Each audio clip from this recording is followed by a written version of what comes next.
the more knowledge we get out there, the more food secure we can be. And food security for me is very important.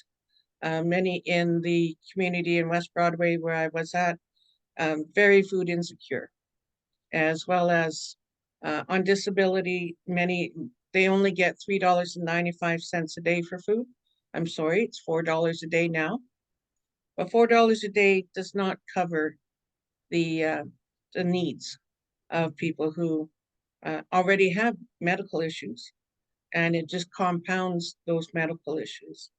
So a little bit about me. I was born in Alberta in Edmonton, but my family has been well, my I've been recently doing DNA and such because I found my birth family. I was part of the 60 Scoop when I was 3. I was taken into many different foster homes, but in each one of them, I kind of gleaned what they were learning and teaching as well. Because back then there was just a co-op, there was no Safeways really, and all the myriad of stores we have now. So I grew up with a lot of handmade foods. So that's helped me a lot. But what I was missing was knowing the heritage of myself as well as the foods I was eating. And also, in our school systems, there was still this idea that Europeans brought farming. And I've learned from Dr. Lee Sims, the archaeologist. He's since retired from Winnipeg here, but his life work was about proving that Indigenous people were farmers. In fact, many of the foods we eat every day is from Indigenous people's cultivation of those foods for not just a few hundred years, but a few thousand years. You figure corn's been in Canada for about 10,000 years. So during the Ice Age, we went and hung out with our cousins down in South America and Mexico, and gained some seeds there and brought them back with us, and as well as beans and corn and the myriad of squash and even the pumpkins and peanuts and tomatoes, potatoes, and the amount of foodstuffs as well as medicines were vital to the health of not just the people, but the newcomers that came. So when a little bit of family history, my great grandfather was Chief Piasas, who signed the Treaty 6 um, treaty. And unfortunately, well, not unfortunate in a sense, but it was about food, and the Indian agents were taking the food that was meant to be for the people on reserves and selling it to the settlers. So they, along with Louis Riel, joined Louis Riel to put a stop to that. So unfortunately, though, my great grandfather was kicked off the treaty list for sedition. So he was a food pioneer and food rebel as well. So I come by it honestly, and knowing that food is the driving force of every culture, and without our indigenous contributions of cultivating these foods over the thousands of years, the rest of the world would not have pizza. They wouldn't have all these great foods that you see in recipes. When I look at a recipe now, I see all the indigenous ingredients, and I'm like, well, how is this from being called an African soup when it's all indigenous ingredients? But they didn't know, right? But knowing our food's been adopted the worldwide, and we feed the world with that variations of food. Even now, Ukraine, their national flour is sunflower. There was never sunflowers there. That's from the Americas here. So we have a long history of food here. And even when the Selkirk settlement came, they kind of got here a little late, and so weren't able to get their seeds in the ground and such. But the grandmothers of the Peguis tribe saw that the women and the children were suffering from that settlement and took to them dried foods and supported them for two whole winters until their crops took. And without that, that settlement would have died because they were dying from starvation. But they took to them squash flour, zucchini flour, dried berries, dried meat, dried fish, and supported them. And so when we look at that kind of history and how they worked together, they helped each other, and that's what created that union of people. And then, of course, well, not everything stays peachy keen. Things do happen with others coming in, and we have to understand that we can't have truth and reconciliation without some of the bitter truth as well. So there was quite a few wars happening about food. One, the famous one in Manitoba, is called the Pemmican Wars, and because without pemmican, the dried meat and berry mixture that Native people made, there would not have been a fur trade. So, in order for you have 40 men in a huge boat, you can't keep stopping to feed them. So by having pemmican, they could just put it in their mouth and let that absorb into their body as they keep on paddling. Because there was competition between the Northwest group and the Hudson's Bay group. And it turned out there was a bit of a war because the Northwest group, or was it the other ones? Either way, one stole the other one's pemmican that was being made for them. And back then, pemmican didn't come in just a small bag. We're talking 200-pound sacks. And when you can fit a bison, once you dry the meat and grind it and mix it with the berries to make it into a 200-pound sack, that's pretty pricey in that sense of what it meant for the fur trade. And it turned out that the only people who did not get and pick sides was the Saulteaux people. So they made for both, and so they didn't pick sides when it came to that war. And eventually, I think it was in 3 to 5 years, what happened was the Northwest Company and Hudson's Bay merged together to become one company. So that there again, food united, and I myself, well, back in 2003, sitting at 310 pounds and diabetic and eating commercial food, processed food, I was very sick. And I remember laying in bed thinking, what am I going to do? Then I thought about my grandmother who I got to meet, or my auntie, actually. I got to meet my auntie and Katie in Fort McMurray. And she was a trapper and a woman who lived off the land. And I thought about her, and then I found out there was a book written with her on the cover, People of the Boreal Forest. And then the first one was Bushland People, which has my grandmother on it, who was the midwife and kind of doctor in Fort McMurray for many decades. And when I found that book in the library, it just it hit me, that these women had done it out in the bush and not only survived but thrived. My grandmother was 98 when she passed, and my auntie Katie was 84. So I was like, you know what? I'm here in Winnipeg. There's food everywhere. We just had to look. And because of the many things and plants that I learned about when I was young, I tapped back into that. And so I started just going down the lock. I noticed that and a neighbor had a Green Party sign on her fence, and her yard was looking kind of rough. So I knocked on the door and asked if I could grow some things there in her yard because I was living in an apartment building. She goes, "Oh yeah, we're too busy. Do what you want." Now I do what's called permaculture or a no-till gardening. And I also seed traditionally, so I don't start plants indoors.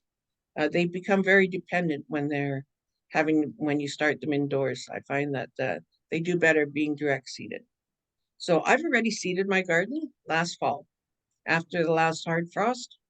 I put seeds in the ground, cover it over with leaf material, that the worms then during the spring come up and eat all the leaf material, and everything pops up usually about a month before everyone else is even putting stuff in their garden.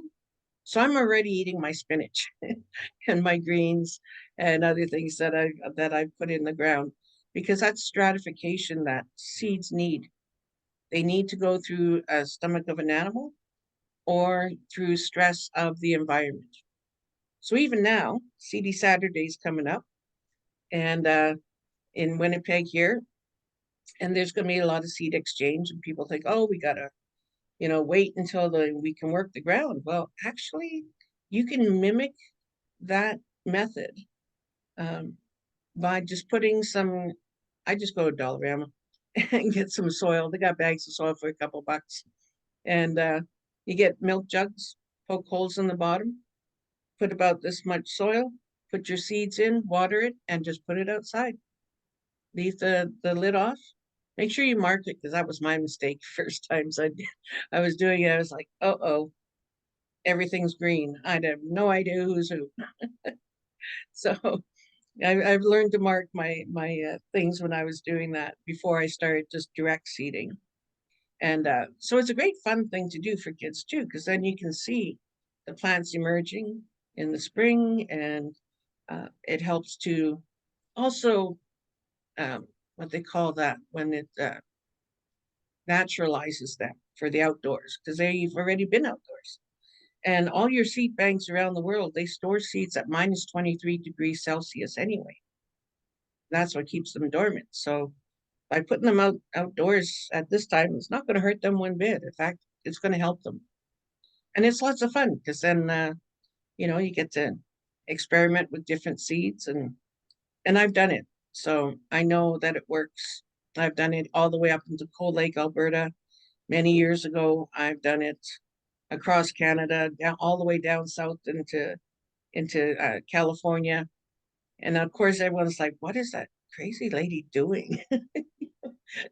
She's not even plowing. She's not even turning the soil. It's like, we don't need to.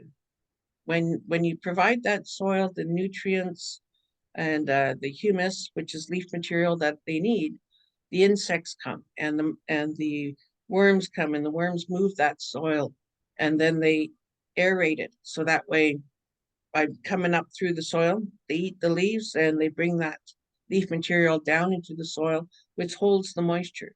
So I don't even have to water my gardens.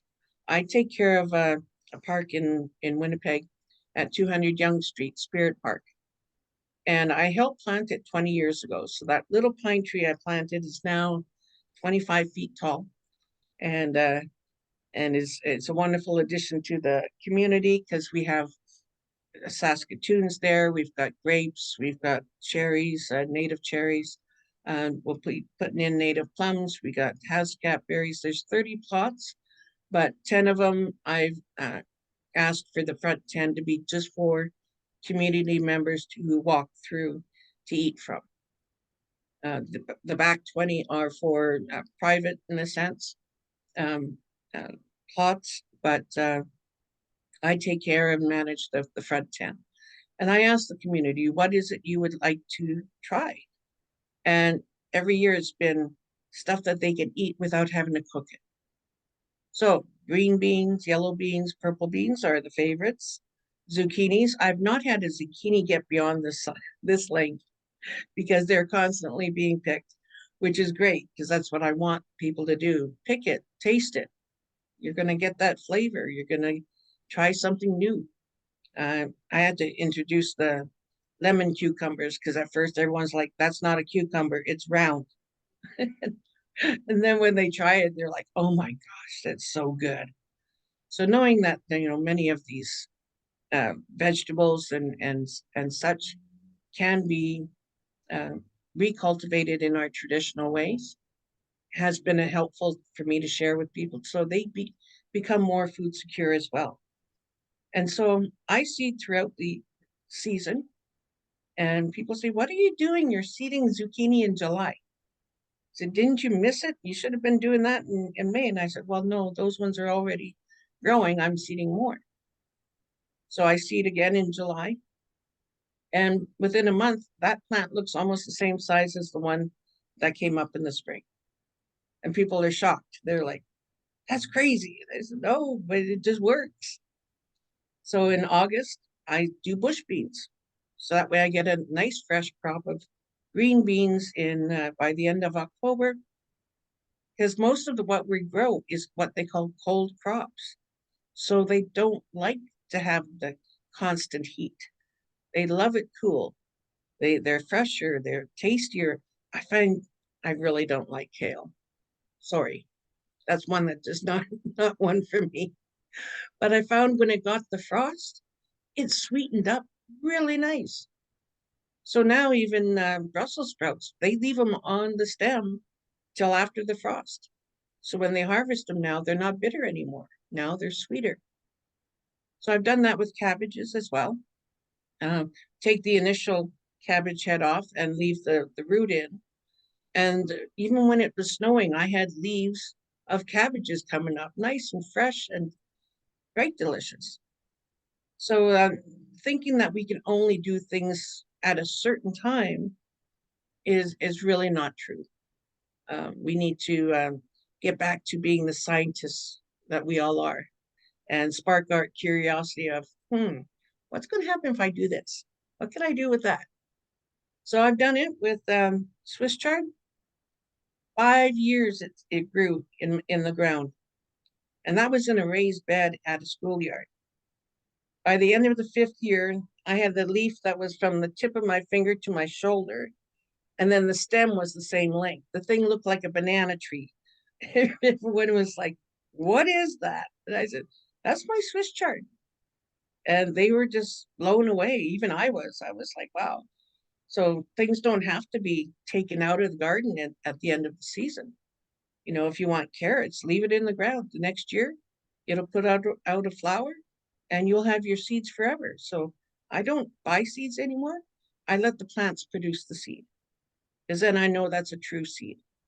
So like beets, left them in the ground. I even took one from the market, farmer's market, excuse me, in the fall, and I put it in the ground, covered it over with leaves. The next spring, it sprouted up. It did not look like your usual beet, but it turned into this bush that was 3 feet by 3 feet. It was humongous.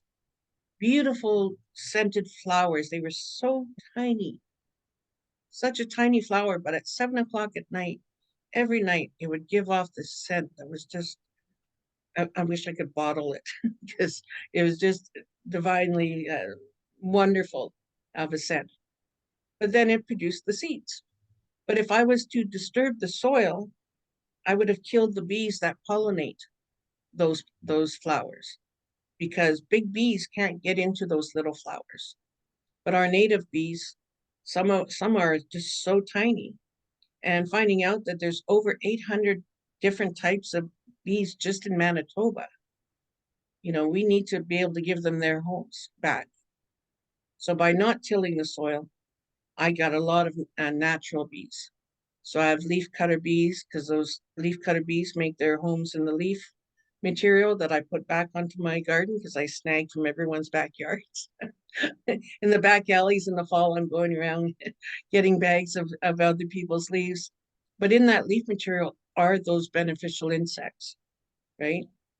And so that helps me to have pollinators, because before bees came around, other things pollinated. And so beetles, ants are great pollinators. So when you see ants in the garden, please don't kill them. Please.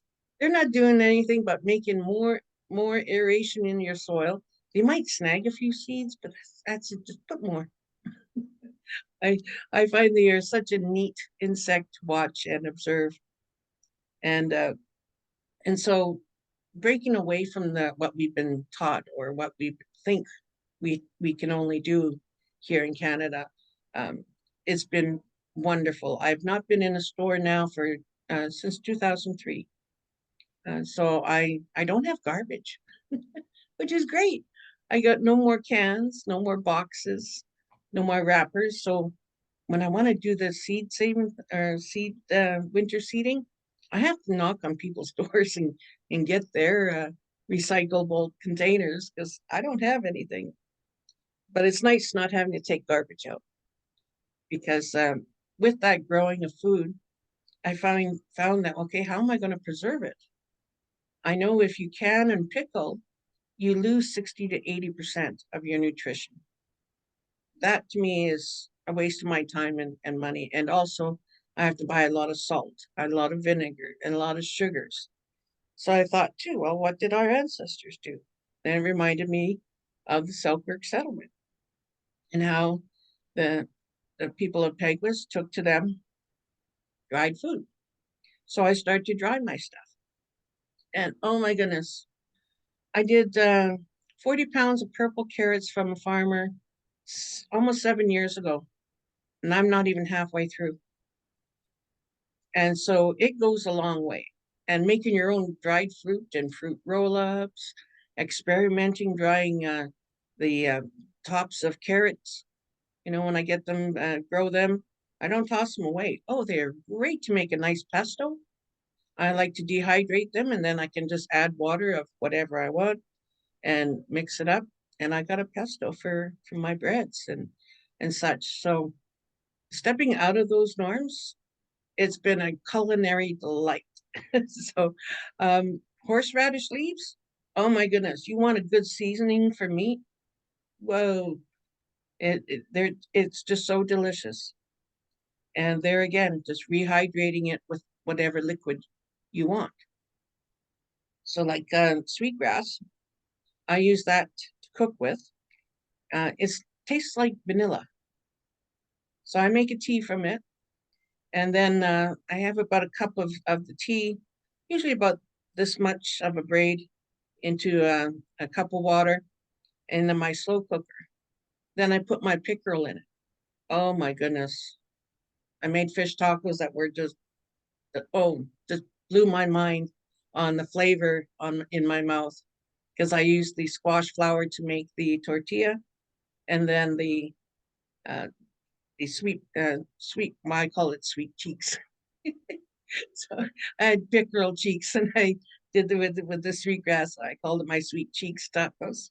And it was just delicious. Rehydrating the fruit was easy to do. There again, I could use my medicinal teas. So I use Labrador tea, or you can use, I like to use sometimes even rosemary tea. I just rosemary. I find I didn't have to plant a whole bunch of it. One plant was enough to supply me with almost 2 years worth of rosemary flavor because it's so strong when you grow it naturally. So even garlic and onions, it's a warning here. It is so strong. Cut your recipe by a third. My daughter went into my uh, garlic powder one time and put it into her pizza dough, and the whole house smelled like garlic. She's like, I'm never touching your stuff again. It's too strong. But by doing it that way, it is a lot stronger because the store-bought ones have fillers in order for it not to clump and not to uh, and for it to spread through, right? But when you make it yourself, oh my goodness, it is nice and powerful. And as you've tasted tonight, the food is very filling. So I don't eat 3 times a day. I just can't because it's this the body's going, oh, give me a chance to finish what I did yesterday because there's no way we can have 3 meals a day on that. But I also on this food uh, travel, it introduced me to many other people who are becoming food secure, as well as helping start many other groups, as well as taking on the city. Myself and others in West Broadway and Daniel McIntyre area, and as well as Spence neighborhood, we found out that the food markets, farmers markets, were illegal in Winnipeg. You could only go to St. Norbert. I didn't know that. That's why they were selling our stuff out of the back of the van. So I was like, why are you selling out of the back of the van? And he said, well, it's kind of illegal what we're doing. And it's like, oh, well, let's take that on. So we petitioned the city. And now there's farmers markets in Winnipeg. Now I think though, geez, last count was well over 20. Almost every community has a farmers market. So it helps our local farmers. And in West Broadway, with the West Broadway Community Organization, we helped create the Manitoba Food Charter. That was way back in 2003, which now turned into Food Matters Manitoba, which also has a Northern Food Initiative. We also got started I was asked to be on the steering committee to pick funding for some projects. And a young girl, Caitlin Spain, wanted to get a listing of local farmers. And for $5,000 grant we gave her, she went around Winnipeg and found all the local farmers who were producing stuff that had a little excess. And now we have Direct Farm Manitoba. So you want to find a listing of your farmers, great place to start, as well as the boost of local CSAs that have come out of that, which is cost share allotment. So in the spring, you pay a certain amount, and then every week they bring the produce in and drop you off a box of fresh veggies of whatever was grown, has now blossomed to, and especially now when we're going to be having these food wars and trade wars with the states and such, going local, it's a lot easier than you think. I had a lady when I was doing a workshop, and she was like, well, how am I going to get bison in Toronto? So I got on my phone and I said, where'd you find bison in Toronto?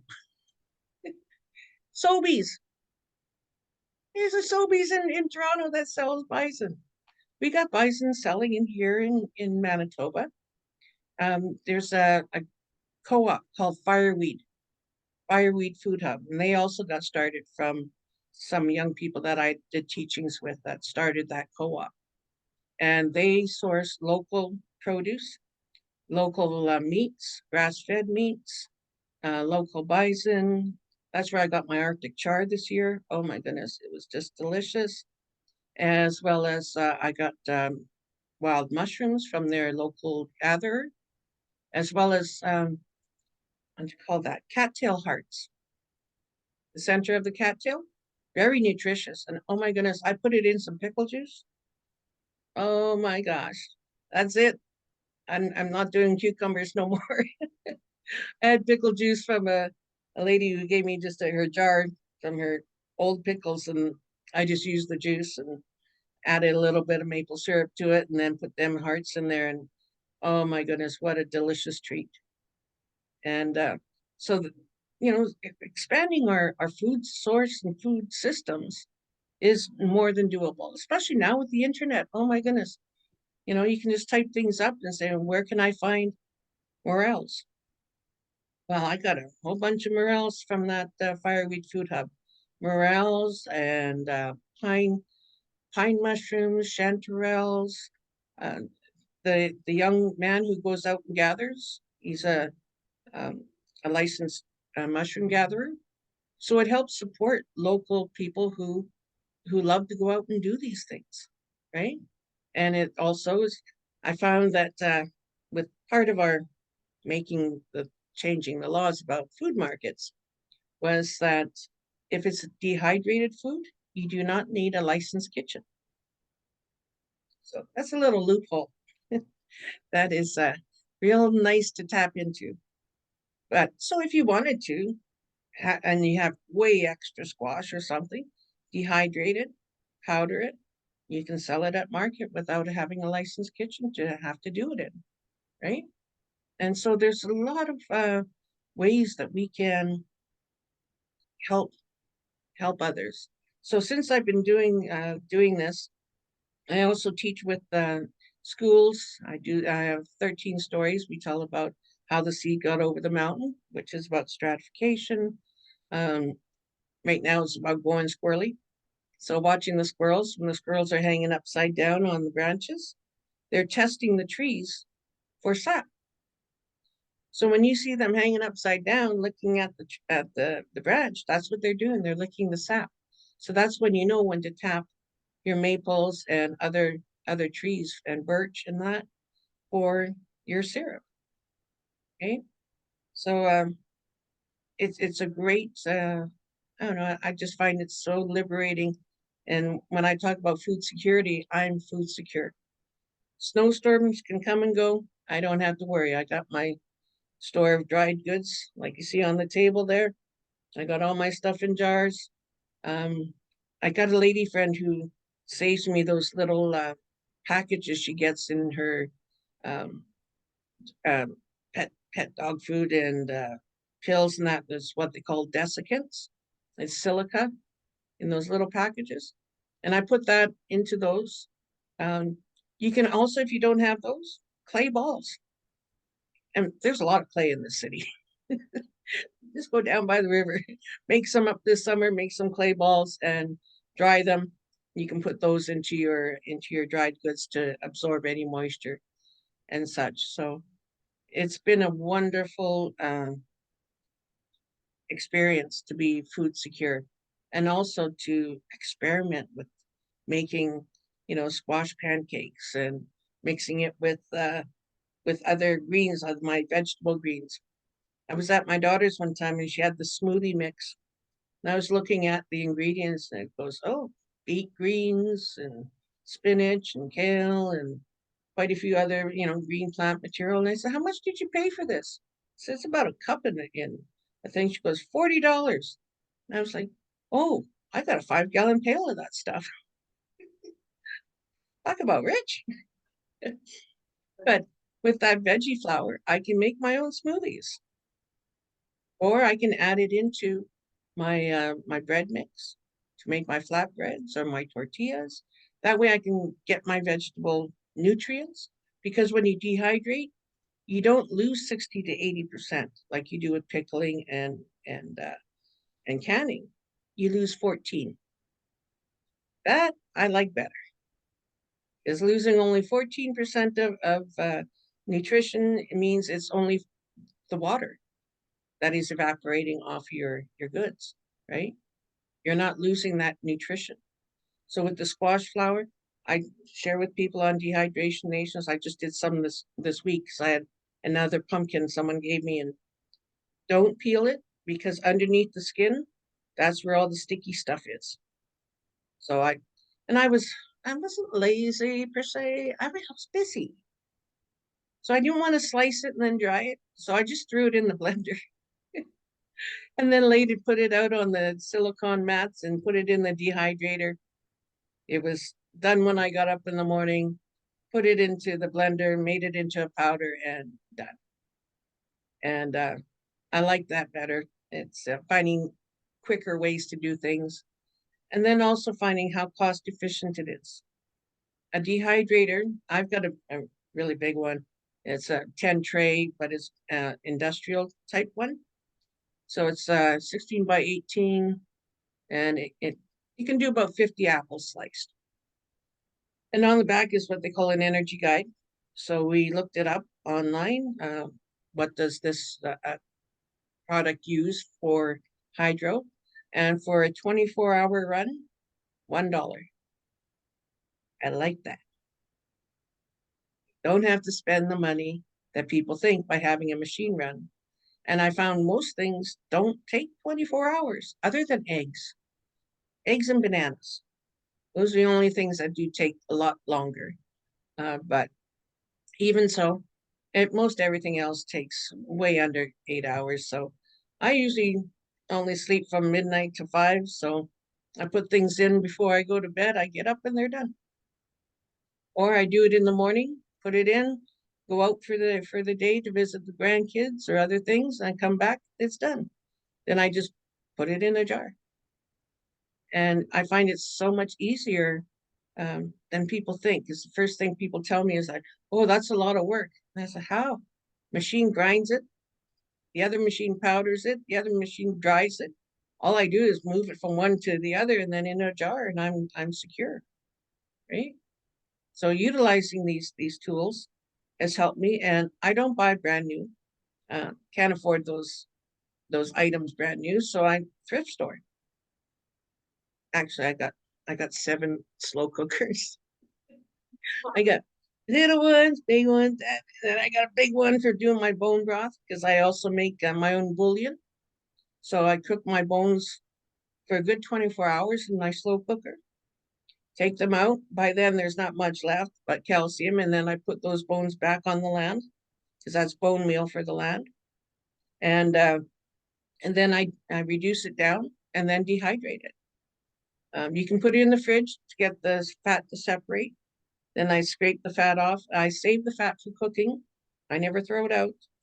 And then with that, it's like jelly, right? Then I scoop it and put it onto my silicone trays into the dehydrator. And I got my own instant soup. Okay. And one time my daughter, well, they ordered Chinese food and no one wanted to eat the white rice. So I didn't want it to go to waste. It's already cooked. Into the dehydrator. Now I got minute rice. Heck with Uncle Ben's. I got Auntie Audrey's. Right? Now I can just put that directly into a soup and I've got instant rice. Or I can powder it and then I got rice flour.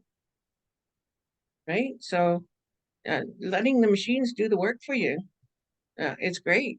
Um, and tastier too. Oh, I put them bison ribs in just yesterday. I put them in my slow cooker. And when I went to bed, I got up and oh, the tenderest meat ever. Bison meat is very sweet, and so it doesn't have a strong flavor to it.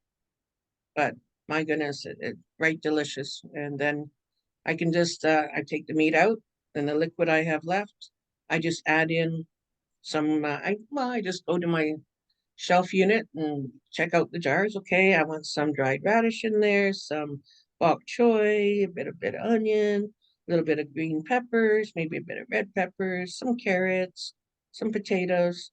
Last year I had purple potatoes. Oh my goodness, they are so good. And nothing better than even making mashed potatoes, but making it with your own dried potatoes. You just add water. I don't have to have a container of instant potatoes. I got my own, and they're purple. Potatoes come in all kinds of colors too, so that's what I like. But anyway, I take a cup of all that and dried mushrooms or whatever I feel like that day, and I put it in the slow cooker. I go for a nap. I get up and I got soup. Okay, I want to thicken it up. Add a bit of my dried bean powder, or if I want even dried refried beans, just have your bean powder and add a little bit of water until it's thick. You got refried beans. So it's so much easier, I find, living that way because I've got a stock, right? And so it's like my store. And I also have enough I can share. So last year, because you can't grow everything, you know, you try, but believe me, it's not as doable as you think. That's why it's good having community. And so with the fire week, they had a local producer of strawberries. So I got 16 bushels or baskets, dehydrated them all, and I won't have to have buy strawberries now for at least 5, 6 years, if not more. And they all fit into one big pickle jar. So storability, I love it. It doesn't take up my freezer space. Don't have to have bags of frozen stuff or jars that my hands couldn't open. But I can open up the pickle jar and just take out a few of them, put them into a little saucer, add some nice tea to it, and 15 minutes later, I got just like fresh because you're not cooking it before it goes into the dehydrator, right? So even the carrot that you dehydrate, when it rehydrates, it still needs to get cooked, so it will stay crunchy. And it's neat to watch. I did a little talk one time with some students, and they the boys took some. They were about white things about like this, and they munched on them. And they're going, "Hey, these are pretty good." And I had one of those in a cup, rehydrating. And at the end of the session, that little thing was like this. They're like, "What is that?" I said, "You guys just really enjoyed rutabagas." They're like, "Ruta what?" So it introduced them to a new vegetable, but then also took away that thing of, oh, it's going to taste terrible, right? So then those rutabagas, now from this size, went down to this size, a lot easier to store. So it's and a lot more fun. I find to watch something change. And with my fruit roll-ups, I never add sugar because you're removing the moisture from the fruit and it's really releasing the sugars. So my daughter's tree, her one apple tree, I get 3 5-gallon pails of apple chips. And then also I get 26 flats of fruit roll-up.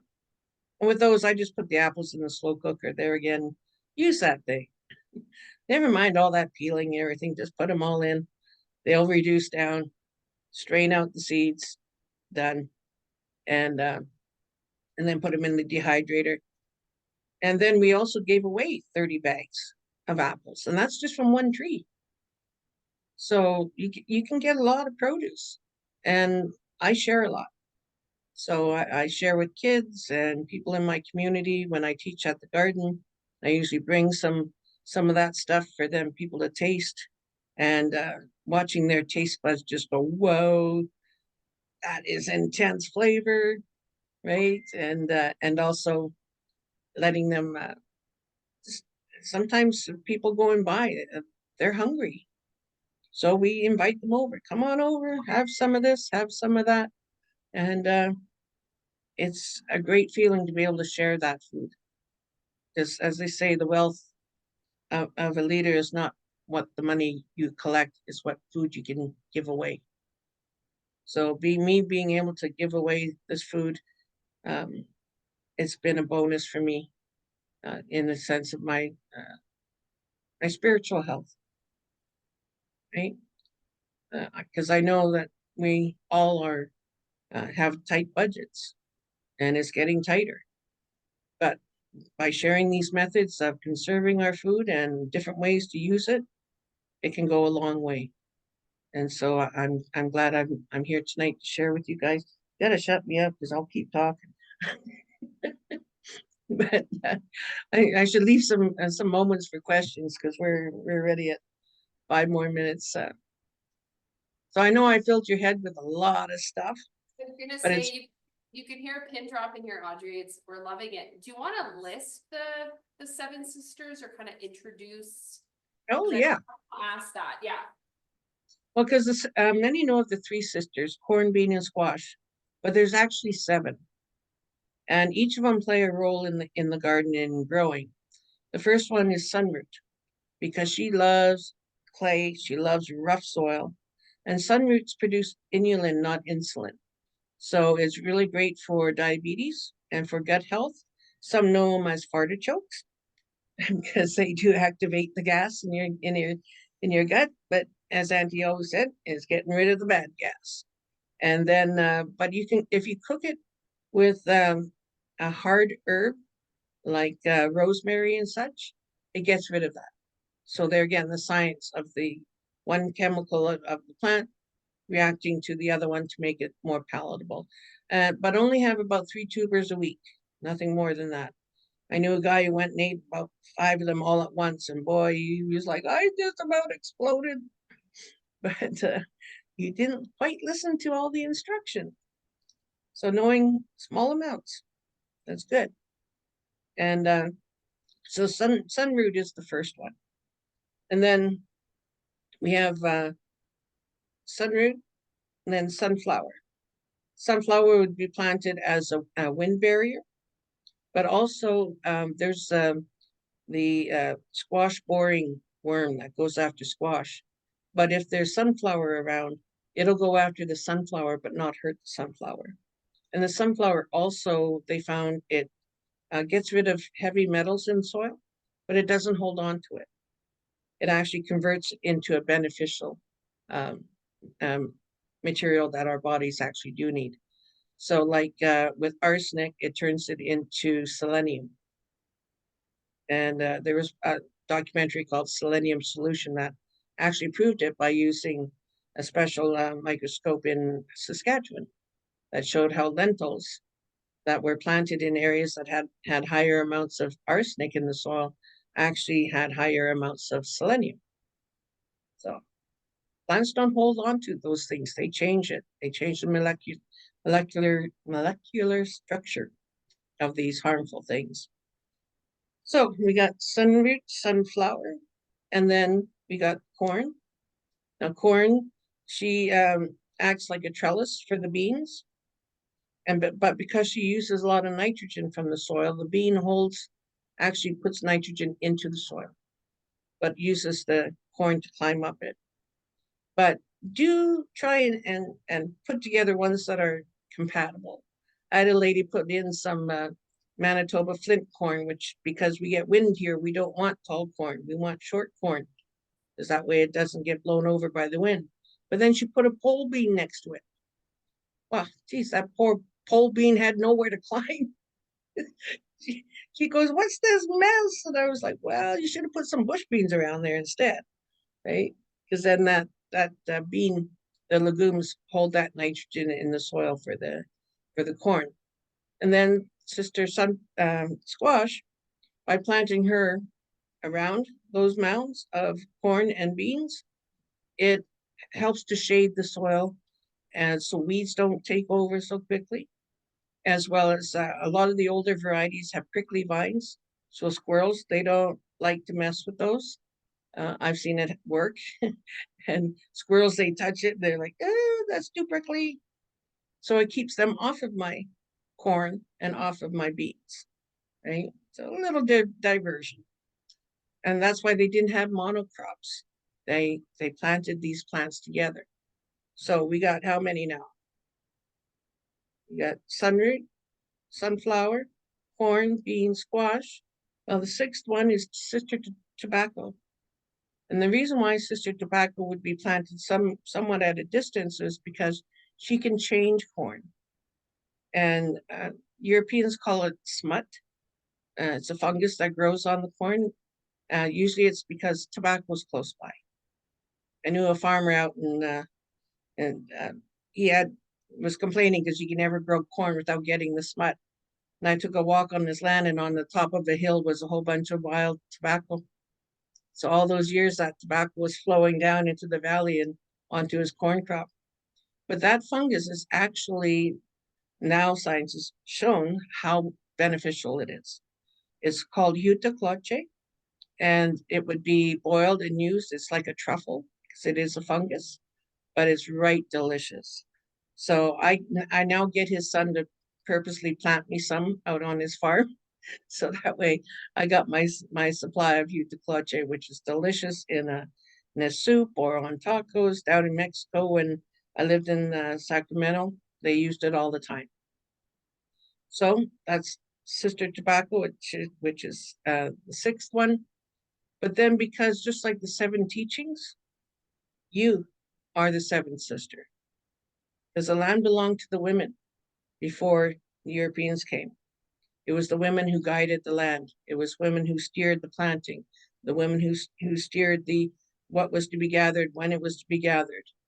So you are part of that equation. You are the seventh sister, which to me is a beautiful teaching because it's just like our seven teachings, right? You have Sabe, which is yourself. You're not out of the equation of nature. And so having the seven sisters come back together, and that's what we call companion planting. Morden, actually the Agricultural Testing Center, which recently closed down because they proved that it's true, it works. Onions and beans don't like to be together, you know. Other plants like to be together. And so now online you can type in companion planting and you can find out quickly how, like when I first found it, it was like 14 pages. But now they've condensed it, made it a lot easier to find it. But then you can see, okay, oh, geez, maybe I need to put my onions further away. Because onions on the outer part of your garden, bunnies don't like onions. And so that acts as a barrier in a way. And I asked my auntie, how come they don't like onions? She goes, because they taste too good together in the pot. She had a sense of humor. but she was straight up. She was a bushwoman, but that's how she protected her areas in the forest up in Fort McMurray. She would put onions around, and that stopped the rabbits and deer from crossing over because of the strong smell of that. But then she had little spots throughout the forest that were her little mini gardens of these companion plants, ones that grow well together. So yeah, she kind of reminded me, it's kind of like me and my sisters. Not all of us get along, you know. Sometimes you got that aunt or that uncle that's, needs to be on their own. It's the same thing with the plant life. I found cilantro when people planted it at a different garden, and their pole beans weren't coming up.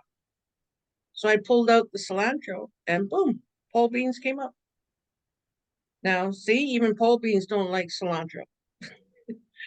I don't like cilantro. I'm one of the few to me it tastes like soap. But you can see how that chemical action and interaction and how plants can help each other, but also how they can stop each other from growing. So do look that one up. And now moon cycle planting, that too, science has now proven that yes, water table levels change in the soil as well as they do in the oceans. So planting seeds at certain times during the moon cycle, way better germination. So that's how I do mine. I call it leaf bean root rest, and I'll probably talk about that on the next round because, like I said, I can yak for hours on this stuff. I'm an introvert, but you get me onto food and plants, I can talk like crazy. But that's the Seven Sisters. Thanks, Audrey. It's Debbie. I was wondering if you could, if there's anybody who maybe has a question or so, and could you answer a few questions? Oh yes, definitely. I've actually met her before, a long time ago. Can you hear that from the back of the room there, Audrey? Somewhere in one of I guess someone met me. So someone's met you before. you want me to? Yeah, you can come closer and then Audrey could Yeah. see you. All right. I was also gonna mention as he's coming forward, if you take a look on the table here, exactly what Audrey was mentioning about, I've got the some of the vegetables that have been rehydrating since this afternoon. So this is the squash and the carrots that are there. Which is And- great for baby food.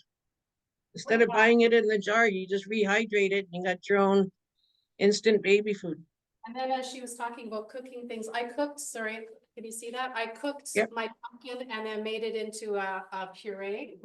So this is actually just has water added to it and it's like pumpkin pie filling in like you can just eat it now because that was cooked. Where the other one went into the baking was your flour. So there's 3 different ways on the table. And as Audrey had mentioned too, just using up dehydrated. There you go. You want to introduce yourself to Audrey? I think she can see. Hi. Hi, we met a long time ago. Yes. Yes, At the Knowles Center, and not the Knowles, but the one that they set up at the bingo hall. oh yeah. Yep. Yeah, and you were doing an inspirational speak on how the trauma life. Yep. That's how I remember you. I never forget a face. Thank you. Thank you. Yeah, I do a lot of talks with people, whoever wants me to chat. My only thing is a safe environment, a gift of sweetgrass, and I will talk to as much as you want. And it's great to see you. You also inspired me to do some inspirational speaking myself. Fantastic. Yeah, Fantastic. Feels I learned good, a doesn't lot. it? Yeah, That's great to hear. That's great to hear because we all have something to gift and to share, right?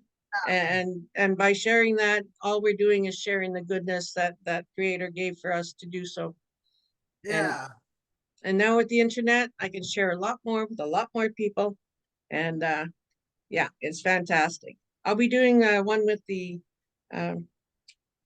gardening before the fur trade with the Master Gardeners Association. Also, I do schools. Like I said, I don't advertise myself, just word of mouth gets around. And I like that better because then for me, that's integrity.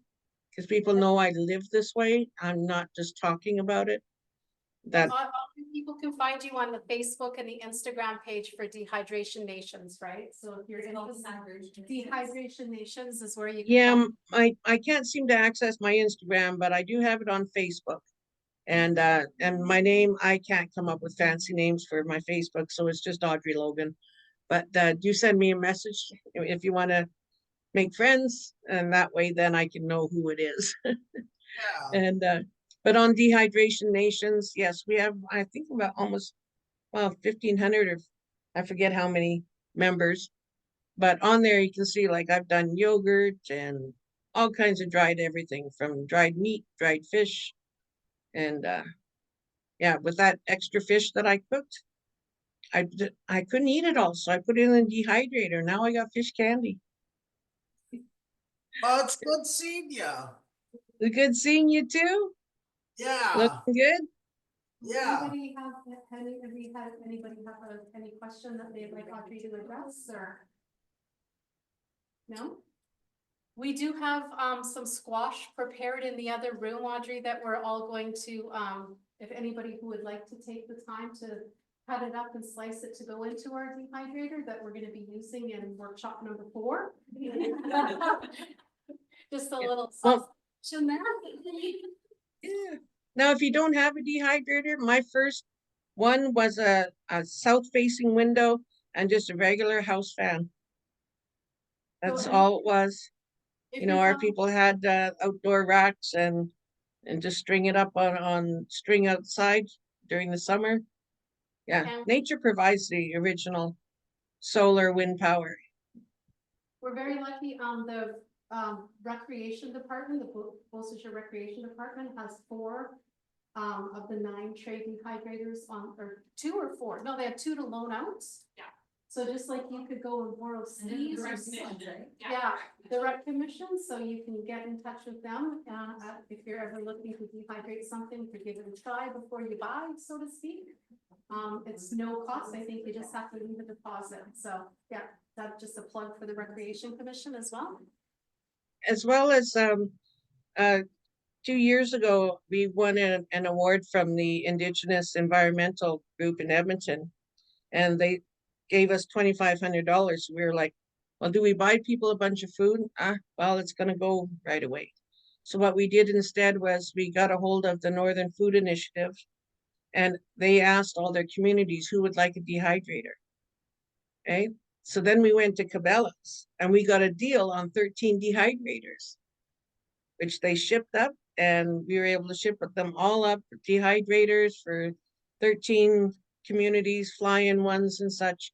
So if you have a few people together that want to buy a few extra, you know, want to do it as a group, then yeah, they'll give you a way better price if you buy a few of them.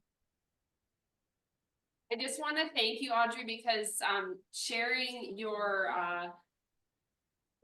experience and your knowledge, it really inspires others to have food sovereignty and security throughout the whole year, not just in the summer months where there's like such an abundance and it's like, what do I do with all this abundance and make it last the whole year through, especially nutrient dense food. So thank you. We can't Thank you.